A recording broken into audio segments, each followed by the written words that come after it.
ब्रह्मा जी कहते हैं, नारद, उसके बाद मैंने शब्द तंत्र मात्राएं आदि सूक्ष्म भूतों को स्वयं ही पंजीकृत करके, अर्थात उन पांचों का परस्पर सम्मिश्रण करके उनमें स्थूल आकाश, वायु, अग्नि, जल और पृथ्वी की सृष्टि की। पर्वतों, समुद्रों और वृक्षों आदि को उत्पन्न किया। कला से लेकर युग पर्यंत जो काल विधान है उसकी रचना की। मुने, उत्पत्ति और विनाश वाले और बहुत से पदार्थों का मैंने निर्माण किया, परंतु इसमें मुझे संतोष नहीं हुआ। मैंने साम्य शिव का ध्यान करके मैंने धर्मपरायण पुरुषों की सृष्टि की।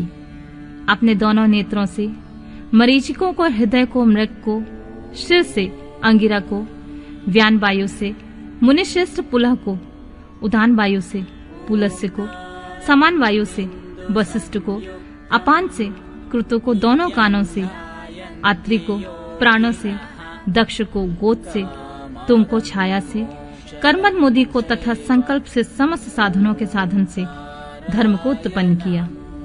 मुनिश्रेष्ठ, इस तरह उन उत्तम साधकों की सृष्टि करके महादेव जी की कृपा से मैंने अपने आप को कृतार्थ माना। तत्पश्चात संकल्प से उत्पन्न हुए धर्म मेरी आज्ञा से मानव रूपी धारण करके साधक की प्रेरणा से साधन में लग गए। इसके बाद मैंने अपने विशिष्ट अंगों से देवता, असुर आदि के रूप में असंख्य पुत्रों की सृष्टि करके उन्हें भिन्न भिन्न शरीर प्रदान किए। मुने, तदंतर अंतर्यामी भगवान शंकर की प्रेरणा से अपने शरीर को 2 भागों में विभक्त करके मैं दुरूप वाला हो गया।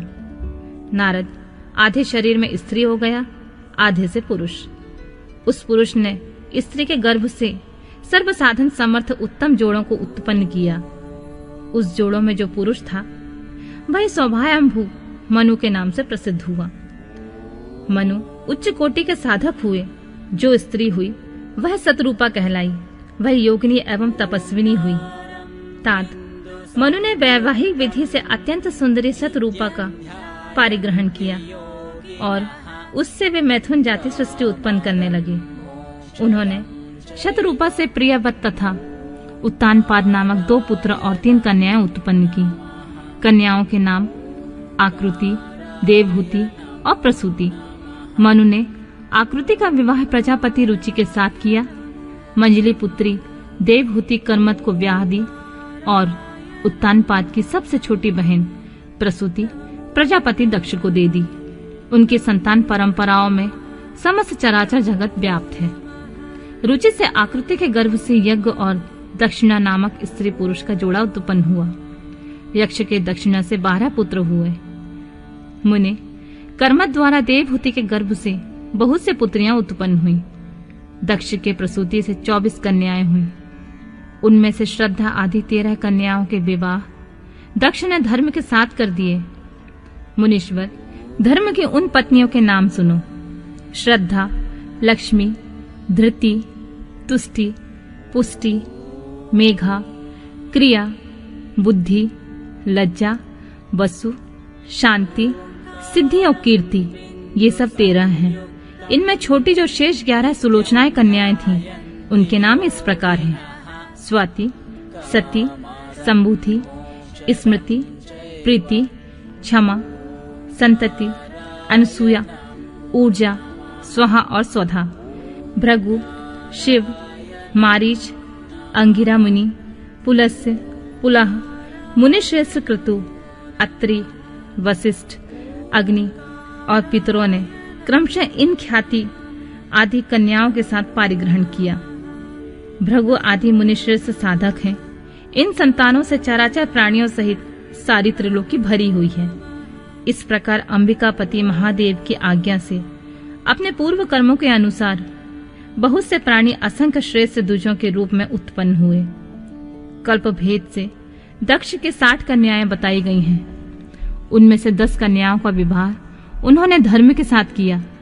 27 कन्याएं चंद्रमा को ब्याह दी और विधि पूर्वक 13 कन्याओं का हाथ दक्ष ने कश्यप के हाथ में दे दिए। नारद, उन्होंने 4 कन्याएं श्रेष्ठ रूप वाले अरिष्टनेमि को ब्याह दी तथा भृगु, अंगिरा और कुशाग्र को 2-2 कन्याएं अर्पित की। उन स्त्रियों से उनके पतियों द्वारा बहुसंख्यक चराचर प्राणियों की उत्पत्ति हुई। मुनि श्रेष्ठ दक्ष ने महात्मा कश्यप को जिन 13 कन्याओं का विधि पूर्वक दान किया था, उनकी संतान से सारे त्रिलोक व्याप्त है। स्थावर और जंगम कोई भी सृष्टि ऐसी नहीं है जो कश्यप की संतानों से शून्य हो। देवता, ऋषि, दैत्य, वृक्ष, पक्षी, पर्वत तथा तृणलता आदि सभी कश्यप पत्नियों से पैदा हुए हैं। इस प्रकार दक्ष कन्याओं की संतान से सारा चराचर जगत व्याप्त है। पाताल से लेकर सत्यलोक पर्यंत समस्त ब्रह्मांड निश्चित ही उनकी संतानों से सदा भरा रहता है, खाली नहीं होता। इस तरह भगवान शंकर की आज्ञा से ब्रह्मा जी ने भली भांति सृष्टि की। पूर्व काल में सर्वव्यापी शंभु ने जिन्हें तपस्या के लिए प्रकट किया था तथा रुद्रदेव ने त्रिशूल के अग्रभाग में रखकर जिनकी सदा रक्षा की, वे ही सती देवी लोकहित का कार्य संपादित करने के लिए दक्ष से प्रकट हुई थीं। उन्होंने भक्तों के उद्धार के लिए अपनी लीलाएं की। इस प्रकार देवी शिवा सती होकर भगवान शंकर से ब्याही गईं, किंतु पिता के यज्ञ में पति का अपमान देखकर उन्होंने अपने शरीर को त्याग दिया और उसे ग्रहण नहीं किया। वे अपने परम पद को प्राप्त हो गईं। फिर देवताओं की प्रार्थना से वे शिवा पार्वती रूप में प्रकट हुई और बड़ी भारी तपस्या करके पुनः भगवान शिव को उन्होंने प्राप्त कर लिया। मुनीश्वर, इस जगत में उनके अनेक नाम प्रसिद्ध हुए। उनके कालिका का, चंडिका, भद्रा, चामुंडा, विजया, जया, जयंती, भद्रकाली, दुर्गा, भगवती, कामाख्या, कामदा, अम्बा, मृडानी और सर्वमंगला आदि नाम से, जो भोग और मोक्ष देने वाले हैं। ये सभी नाम उनके गुण और कर्मों के अनुसार हैं। मुनिश्रेष्ठ नारद, इस प्रकार मैंने सृष्टि क्रम का जो तुमसे वर्णन किया है, ब्रह्मांड का यह सारा भाग भगवान शिव की आज्ञा से मेरे द्वारा रचा गया है। भगवान शिव को परब्रह्म परमात्मा कहा गया है। मैं विष्णु और रुद्र, ये तीनों देवता गुण भेद से उन्हीं के रूप बतलाए गए हैं। वे मनोरम शिवलोक में शिवा के साथ स्वच्छंद विहार करते हुए भगवान शिव स्वतंत्र परमात्मा है।